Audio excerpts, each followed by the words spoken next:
বাল্যবিবাহ প্রতিরোধ এবং শিশু নির্যাতন ও পাচার ঠেকানোর ক্ষেত্রে জেলা পুলিশ ও প্রশাসনের ব্যবস্থাপনায় একটি আলোচনা সভা অনুষ্ঠিত হলো মালদায়। মালদা পুলিশ লাইনের কনফারেন্স হলে এই সামাজিক গঠনমূলক আলোচনা সভাটি অনুষ্ঠিত হয়, যেখানে সামাজিক সচেতনতার ক্ষেত্রে গুরুত্বপূর্ণ এই বিষয়গুলি আলোচনা করা হয়।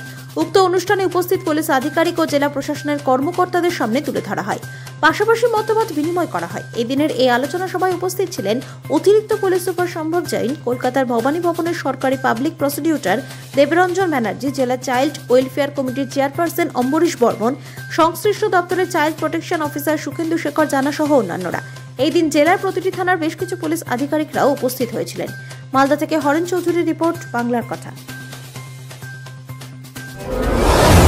আজকে মালদা জেলা পুলিশ তরফ থেকে একটা সেন্সিটাইজেশন প্রোগ্রাম অর্গানাইজ করা হলো, যেখানে সবাই CWPOs আমাদের প্রত্যেক থানা থেকে সেকেন্ড অফিসার থেকে জেলার তরফ থেকে CWC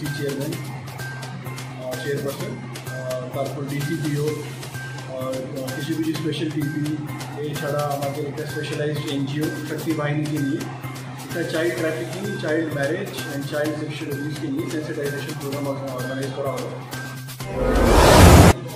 চাইল্ড ম্যারেজ মানে বাল্যবিবাহ এবং বাচ্চাদের উপর যে সেক্সুয়াল অ্যাবিউজ এবং তার কীভাবে সেই কমব্যাট করা সম্ভব এবং ট্রাফিকিং, মানব পাচার সমস্ত বিষয়ে একটা আলোচনামূলক কার্যক্রম, শিক্ষামূলক কার্যক্রমগুলো যাতে বিষয়টার মধ্যে আদান প্রদানের মাধ্যমে নতুনভাবে এই বিষয়টাকে আমরা কমব্যাট করতে পারি, মানে এই অপরাধের বিরুদ্ধে লড়তে পারি। তার জন্য এই আলোচনা সভা বা এই সেমিনার করা হয়েছে।